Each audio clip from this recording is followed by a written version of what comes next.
Nadie en el bar Capermon olvidó aquella noche. La lluvia golpeaba las ventanas con una furia triste, como si el cielo también cargara una historia que no podía contar. Dentro del lugar, el humo, el olor a cerveza vieja y el sonido de las risas falsas llenaban el aire. Era uno de esos bares donde la gente no iba solo a beber. Iba a esconderse, a olvidar, a fingir que la vida no le había roto algo por dentro. Detrás de la barra caminaba Alma, una joven camarera de piel oscura, espalda recta y mirada serena. Siempre hablaba poco. Sonreía solo lo necesario. Nunca respondía a las burlas de algunos clientes, aunque más de uno la provocaba solo para verla reaccionar. Pero ella no lo hacía. Como si hubiera aprendido, mucho tiempo atrás, que el dolor a veces se vence en silencio. Aquella noche, sin embargo, el silencio iba a romperse.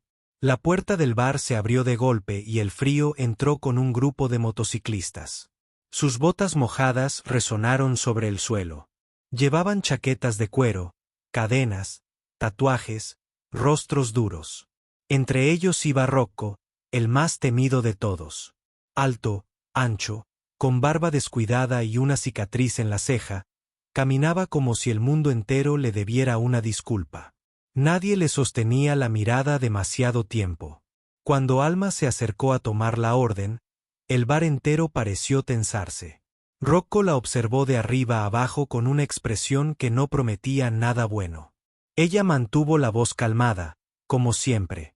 Pero uno de sus compañeros soltó una risa sucia. Otro hizo un comentario cruel sobre su ropa gastada. Alma siguió trabajando. No respondió. No tembló. No pidió ayuda. Y tal vez eso fue lo que más irritó a Rocco. Minutos después, en medio de una discusión absurda por una bebida derramada, él la agarró de la camisa frente a todos. El bar quedó en silencio. Ella trató de soltarse, pero el tirón fue brutal. La tela se rasgó. Y entonces ocurrió algo que nadie esperaba. Porque debajo de aquella camisa rota no apareció solo piel. Apareció una marca. Una señal. Una verdad tan poderosa que hizo que las risas murieran, que los vasos quedaran suspendidos en el aire y que hasta el hombre más cruel del lugar retrocediera como si hubiera visto un fantasma. Pero lo peor no fue lo que Rocco vio. Lo peor fue darse cuenta de que Alma lo había reconocido mucho antes. Y que, quizá, llevaba años esperando aquella noche. Alma tenía 29 años, pero en sus ojos había un cansancio que parecía mucho más viejo. Trabajaba 6 noches a la semana en el Capermon, un bar perdido al borde de la carretera, en un pueblo donde casi todos se conocían y casi nadie perdonaba. Llegaba antes que todos, limpiaba mesas, revisaba vasos, acomodaba botellas y respiraba hondo antes de abrir la puerta. Cada jornada era una batalla pequeña. No por el trabajo, por la gente. Muchos clientes la trataban bien, pero otros la miraban como si no perteneciera allí. Como si una mujer negra, seria y reservada, no debiera estar detrás de la barra, sino lejos de sus ojos. Alma escuchaba palabras disfrazadas de bromas. Comentarios bajos. Desprecio con sonrisa. Nunca discutía. Nunca lloraba delante de nadie. Guardaba todo en una parte profunda de sí misma, donde vivían recuerdos que nadie conocía. En el pequeño cuarto que alquilaba sobre una lavandería, Alma tenía muy pocas cosas. Una cama estrecha. Un espejo roto en una esquina. Unas botas viejas. Una caja de madera cerrada con llave. Y una foto gastada de un hombre con uniforme militar, sonrisa noble y ojos cansados. Ese hombre era Elias Brown, su padre. Para el pueblo, él había muerto como un veterano olvidado. Para Alma, había sido el único hombre que la miró siempre con orgullo.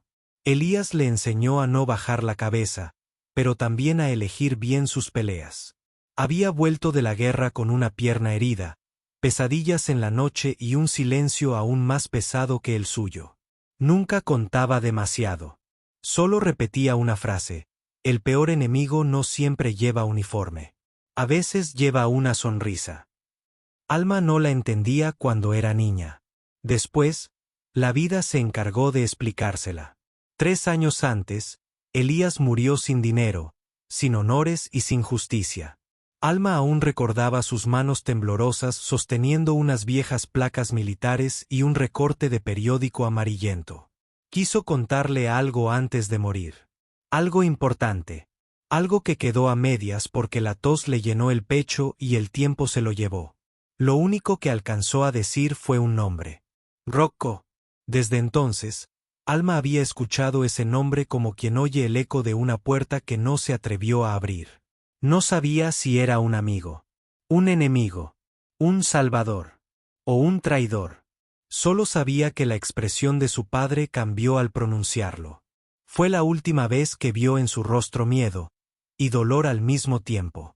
Por eso, cuando los motociclistas entraron aquella noche y el hombre de la cicatriz cruzó la puerta, algo helado le atravesó el pecho. No necesitó presentación. El cuerpo lo supo antes que la mente. Ese era Rocco. Él no la reconoció. ¿Cómo iba a hacerlo? Para él, ella era solo una camarera más en un bar cualquiera. Una mujer cansada con uniforme barato. Pero Alma lo miró y vio algo más que un cliente agresivo. Vio el pasado de su padre caminando hacia ella con botas pesadas y ojos endurecidos. Quiso retroceder. Quiso esconderse en la cocina. Quiso pedirle al dueño del bar que atendiera esa mesa. Pero algo la detuvo. Tal vez el recuerdo de Elías. Tal vez la caja de madera que guardaba bajo su cama.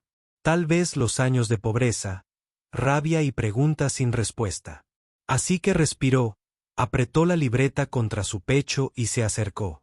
¿Qué van a tomar?, preguntó con voz tranquila. Rocco levantó los ojos con desinterés.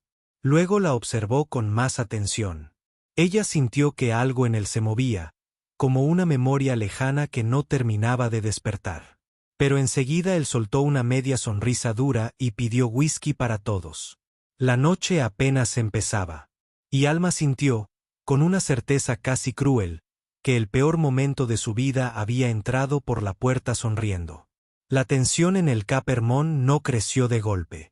Creció como crecen las tormentas peligrosas, despacio, con señales pequeñas que muchos no ven hasta que ya es tarde.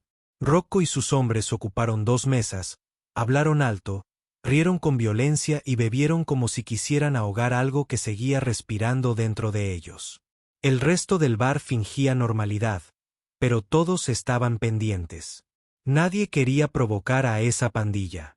Nadie quería ser el motivo del siguiente estallido. Alma llevaba las bebidas con la misma calma de siempre. Sus manos no temblaban, aunque por dentro sentía una guerra. Cada vez que se acercaba a la mesa de los motociclistas, su mente recordaba a su padre en la cama, sudando en medio de la noche, llamando nombres que nunca explicó. Recordaba su pierna herida, su orgullo roto, los sobres con facturas sin pagar. Recordaba, sobre todo, aquella vez que lo encontró llorando en silencio con una vieja chaqueta militar en las manos. No lloraba por el dolor físico. Lloraba por algo más hondo. Por una culpa que no le pertenecía o por una traición que nunca pudo enterrar.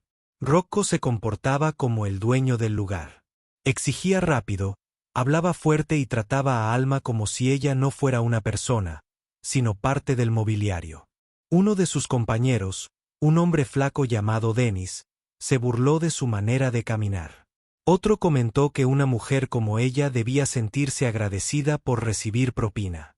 El dueño del bar, Marty, miró desde lejos y luego bajó la vista, cobarde como tantas veces. Alma estaba sola entre muchos. Pero no era solo humillación lo que la hería. Era la sensación de que el destino había puesto ante ella una puerta peligrosa. Una puerta hacia la verdad. Y la verdad, a veces, cuesta más que la mentira. En un breve momento de descanso, Alma fue a la cocina y apoyó las manos sobre la mesa de metal. Cerró los ojos. Respiró una vez. 2 veces. Entonces metió la mano en el bolsillo del delantal y tocó el objeto que llevaba escondido allí desde hacía semanas. Una placa militar vieja, gastada, con el nombre de su padre. Elías Brown. No la soltaba nunca cuando sentía miedo. Era su amuleto y su herida. La cocinera, una mujer mayor llamada Teresa, notó su rostro pálido. «Ese hombre te está mirando demasiado», dijo en voz baja. Alma tardó un segundo en responder. «Creo que conoció a mi padre». Teresa frunció el ceño. «Entonces ten cuidado. Los hombres que cargan tanto odio no reaccionan bien cuando el pasado les toca el hombro». Alma asintió, pero ya era tarde para el cuidado. Porque cuando volvió al salón, encontró a Rocco esperándola junto a la barra. Él apoyó el vaso vacío con fuerza. «Te tardaste», gruñó. «Había otros pedidos», respondió ella. Rocco entrecerró los ojos. Sus amigos se quedaron observando, atentos al espectáculo. Él parecía molesto, pero también confundido. Como si la voz de Alma, o su rostro, o algo imposible de nombrar le rozara una memoria enterrada. «¿Nos conocemos?», preguntó de pronto. El corazón de Alma golpeó con fuerza. Durante un segundo pensó en decir la verdad, en pronunciar el nombre de Elías y mirar qué pasaba. Pero se contuvo. «No», respondió. Rocco siguió mirándola. «Juras demasiado con los ojos para no conocerme». Alma dio un paso atrás. «Solo estoy haciendo mi trabajo». Él sonrió, pero aquella sonrisa no tenía alegría. Tenía amenaza. «Entonces hazlo bien». La empujó apenas con el hombro al pasar, lo suficiente para humillarla, no lo suficiente para que alguien interviniera. Y esa pequeña violencia, tan fría y calculada, encendió en Alma una rabia vieja. La misma rabia que había sentido cuando vio a su padre vender su medalla para comprar medicinas. La misma rabia que la acompañó al funeral casi vacío de un hombre que merecía honra. No fue el grito ni el golpe lo que cambió todo. Fue el desprecio. Porque el desprecio, cuando cae sobre una herida antigua, puede abrirla de nuevo. Y Alma entendió, mientras lo veía volver a su mesa, que aquella noche no terminaría con un simple turno de trabajo. Iba a terminar con sangre del pasado saliendo a la luz. La discusión empezó por algo tan pequeño que, en otra noche, nadie lo habría recordado. Dennis empujó su vaso al borde de la mesa. El líquido cayó sobre el suelo y también salpicó la bota de Rocco. Él golpeó la mesa y señaló a Alma como si la culpa fuera suya. El ruido calló las conversaciones cercanas. El bar entero volvió a mirar. Alma se acercó con un paño, decidida a limpiar y marcharse. No quería hablar. No quería alimentar la tormenta. Pero Rocco no buscaba limpieza. Buscaba descargar la furia que llevaba dentro. «¿Eso es servicio para ti?», espetó, levantándose de golpe. «El vaso no lo tiré yo», dijo Alma, todavía controlando la voz. Un murmullo nervioso recorrió el salón. Nadie le hablaba así a Rocco. Nadie. Él dio un paso adelante. Su sombra cayó sobre ella como una amenaza. «¿Me estás contradiciendo?». Alma sintió miedo. Claro que sí. Pero el miedo ya no mandaba sobre ella como antes. Había pasado demasiados años tragando injusticias. Y aquella noche, frente al hombre que quizás había destruido la vida de su padre, el silencio empezó a parecerle una traición. «Estoy diciendo la verdad», respondió. Fue entonces cuando Rocco la agarró de la camisa. Todo ocurrió en un segundo y, al mismo tiempo, en una eternidad. El bar se congeló. Teresa soltó un grito desde la cocina. Marty dio un paso y luego se quedó quieto, inútil. Alma trató de liberarse, pero Rocco, ciego de rabia, tiró de la tela con violencia. La camisa se rasgó desde el cuello hasta el hombro. Un jadeo colectivo llenó el lugar. En la parte alta del pecho de Alma, cerca de la clavícula, quedó al descubierto una marca de nacimiento oscura en forma de media luna. Debajo, colgando de una cadena fina que se había salido con el tirón, apareció una mitad rota de placa militar. La otra mitad estaba soldada con una pequeña cruz. Rocco se quedó inmóvil. Sus dedos perdieron fuerza. Sus ojos, que hasta ese instante habían sido crueles, se abrieron como si acabaran de mirar a un muerto. «No», susurró. Alma retrocedió, cubriéndose con una mano, pero ya era tarde. Rocco no estaba mirando su piel. Estaba mirando la placa. Y la marca. Sobre todo la marca. ¿De dónde sacaste eso?, preguntó con una voz rota, irreconocible. El bar seguía en silencio. Nadie entendía nada. Alma tragó saliva. El pecho le subía y bajaba con rabia y vergüenza. Era de mi padre. Rocco palideció. ¿Cómo se llamaba? Las palabras tardaron en salir, pero cuando salieron, cortaron el aire. Elias Brown. Rocco dio 2 pasos hacia atrás como si alguien le hubiera golpeado el corazón desde dentro. Se llevó una mano a la boca. Sus hombres dejaron de sonreír. Dennis miró a su jefe sin entender, y por primera vez en muchos años, el gran Rocco no parecía un depredador. Parecía un hombre perseguido por un fantasma que al fin lo había encontrado. «Dios mío», murmuró. «Eres su hija». Alma sintió que el suelo se movía bajo sus pies. «Tú lo conociste», dijo, y ya no era una pregunta. Rocco bajó la mirada. Sus hombros, antes duros, parecieron hundirse. Le debía la vida. Las palabras cayeron como un rayo en medio del bar. Alma se quedó helada. Toda su vida había pensado que Rocco era la causa del sufrimiento de su padre. El nombre que él pronunció antes de morir sonaba en su memoria como una maldición. Pero lo que estaba escuchando no encajaba con años de dolor, pobreza y silencio. No encajaba con el miedo en los ojos de Elías. No encajaba con nada. Rocco levantó la vista, y por primera vez no había violencia en ella. Solo culpa. Tu padre me salvó en la guerra, dijo con voz temblorosa. Y yo fui demasiado cobarde para salvarlo después. Aquella verdad destrozó el aire. Pero no fue la última. Porque si Rocco no había sido el verdugo de Elías, entonces alguien peor había permanecido oculto durante años. Y quizá esa persona había estado mucho más cerca de Alma de lo que ella imaginaba. El bar dejó de ser un lugar de ruido y alcohol. Se convirtió en una sala de juicio. Nadie se movía. Nadie pedía otra ronda. Todos miraban a Rocco, al hombre que minutos antes parecía capaz de destrozar a cualquiera, y que ahora apenas podía sostenerse sobre sus propias piernas. Alma, todavía cubriéndose la camisa rota con una mano, no sabía qué dolía más, la humillación reciente o la grieta que se abría dentro de todo lo que había creído durante años. «Habla», dijo ella, y su voz sonó más fuerte de lo que se sentía. «Si le debías la vida a mi padre, ¿por qué murió olvidado? ¿Por qué murió pobre? ¿Por qué dijo tu nombre como si le quemara por dentro?» Rocco cerró los ojos un momento.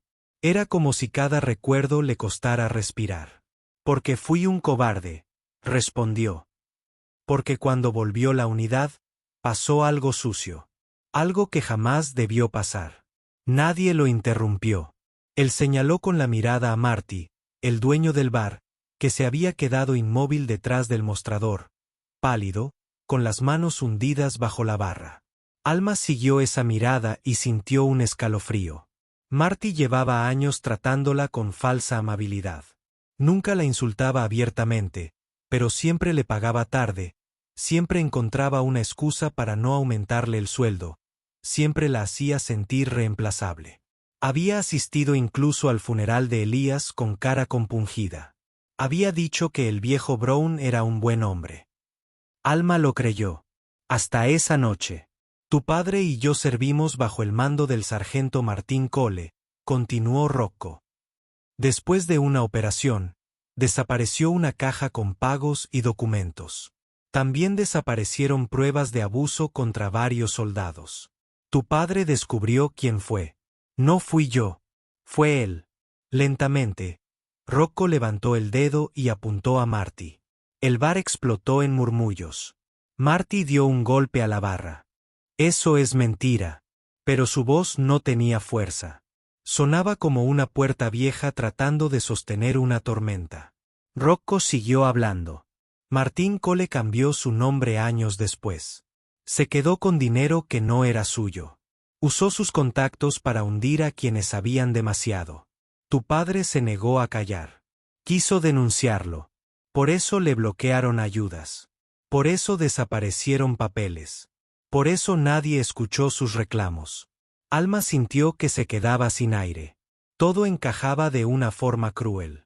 Las cartas perdidas. Los trámites rechazados. Las visitas de su padre a oficinas de veteranos de donde siempre volvía derrotado. Las noches en que decía que alguien arriba no quería que hablara. Marty comenzó a sudar. No escuches a ese animal, le dijo a Alma. Está borracho. Está inventando todo. Entonces Rocco metió la mano dentro de su chaqueta y sacó un sobreplástico viejo, doblado y amarillento. Lo puso sobre la barra. Dentro había copias de documentos militares, fotografías y una carta firmada por Elias Brown. Lo guardé años, dijo. Quise entregarlo muchas veces. Pero tenía miedo. Si hablaba, yo también caía. Así que elegí vivir como un cobarde. Beber. Golpear. Huir. Hasta hoy. Alma miró el sobre como si viera el corazón de su padre latiendo dentro. Sus manos temblaron al tocarlo. Marty retrocedió un paso. No puedes probar nada. Pero Teresa ya había llamado a la policía. Y varios clientes estaban grabando con sus teléfonos. El poder que Marty había usado durante años empezó a deshacerse en minutos. Alma levantó la vista y lo miró de frente. Trabajé para ti, dijo con lágrimas contenidas. Limpié tus mesas. Aguanté tu desprecio. Y tú sabías quién era mi padre. Marty bajó la mirada. Ese gesto fue la confesión más clara de todas. Rocco apretó los puños, lleno de odio hacia sí mismo.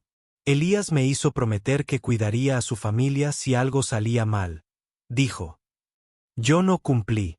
Dejé que ustedes cargaran con mi cobardía. Alma ya no podía sostener el peso de tantos años. Lloró. No como una mujer débil, sino como alguien que al fin deja salir el veneno que sobrevivió demasiado tiempo dentro de su cuerpo. Aquella noche, el monstruo no resultó ser el hombre que gritaba más fuerte, sino el que había sonreído en silencio durante años, escondido detrás de una barra. Cuando llegaron las patrullas, el Capermont ya no era el mismo lugar. Lo que antes parecía un bar cualquiera se había convertido en el escenario donde el pasado por fin exigía cuentas. 2 oficiales entraron con rapidez. Tomaron el sobre, escucharon a Teresa, revisaron las grabaciones y separaron a Marty del resto. Él intentó negar, luego gritar, luego amenazar. Pero cada palabra suya sonaba más vacía que la anterior. Alma se sentó en una silla cerca de la cocina con una manta sobre los hombros. Teresa le había prestado una blusa limpia. Aún así, Alma seguía sintiendo en la piel el recuerdo del tirón, la vergüenza, la rabia. Frente a ella, Rocco permanecía de pie, quieto, como un hombre esperando sentencia. Ya no parecía enorme. Ya no parecía invencible. Parecía cansado. Terriblemente cansado. Las horas siguientes trajeron más verdad. Los documentos demostraban que Marty, antes Martín Cole, había alterado registros y desviado dinero de compensaciones de soldados.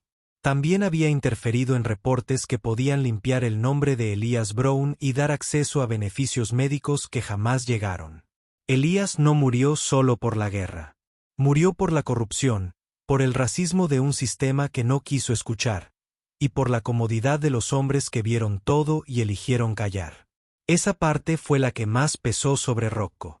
Antes del amanecer, cuando el bar quedó medio vacío y la lluvia se volvió suave, él se acercó a Alma con los ojos enrojecidos. No espero perdón, dijo. No lo merezco. Alma lo miró largo rato. En otro tiempo, había imaginado ese momento de 1000 formas. En muchas de ellas, gritaba. En otras, lo golpeaba. En otras, le decía que ojalá sufriera tanto como su padre. Pero la verdad la había dejado en un lugar distinto. Más triste. Más profundo. No fuiste quien destruyó a mi padre, respondió ella. Pero ayudaste a que lo destruyeran. Rocco bajó la cabeza. Sí. Y eso también duele. Él asintió en silencio. Después metió la mano en el bolsillo y sacó una pequeña caja de metal. Dentro había una medalla militar, limpia, cuidada, envuelta en tela. Era de la unidad, explicó. Después de que todo pasó, la guardé. Elías debió recibirla públicamente. Nunca sucedió. Ahora es tuya. Alma tomó la medalla con manos temblorosas. Por un instante vio a su padre joven, erguido, con dignidad, antes de que el mundo le cobrara un precio tan alto por hacer lo correcto. Y entendió algo doloroso y hermoso al mismo tiempo. La verdad no podía devolverle a su padre, pero sí podía devolverle su nombre. Semanas después, el caso se hizo público. El pueblo habló. La historia de Elías Brown salió a la luz. Un veterano olvidado pasó a ser reconocido como lo que siempre fue. Un hombre valiente, íntegro, traicionado por quienes debían protegerlo. Hubo una ceremonia pequeña, pero sincera. Alma estuvo allí con lágrimas limpias, no de vergüenza, sino de orgullo. Rocco no desapareció. Testificó. Asumió su culpa. Dejó la bebida. Empezó, por primera vez, a vivir como alguien que quería reparar, aunque supiera que algunas cosas nunca se reparan del todo. Alma dejó el Capermón. Ya no necesitaba servir en un lugar construido sobre mentiras. Con el dinero de una compensación tardía y ayuda de Teresa, abrió un pequeño café con una pared dedicada a veteranos olvidados. En el centro puso la foto de Elías y una frase que él repetía. El peor enemigo no siempre lleva uniforme. A veces lleva una sonrisa. Y cada persona que entraba a ese café entendía que la pobreza no hace pequeña a una persona, y que el poder no vuelve grande a nadie. Lo que hace grande a un ser humano es lo que decide hacer cuando la verdad le cuesta caro. Porque callar ante la injusticia también es una forma de traición. Y al final, Alma comprendió que su padre no había muerto vencido. Había muerto fiel a lo correcto. Y esa clase de hombres nunca desaparece del todo. Viven en la memoria. Viven en la verdad. Viven en el valor de quienes deciden no seguir callando. Pero entre todas las heridas que dejó aquella noche, quedó una pregunta más fuerte que el dolor, una pregunta que aún parecía temblar en el aire.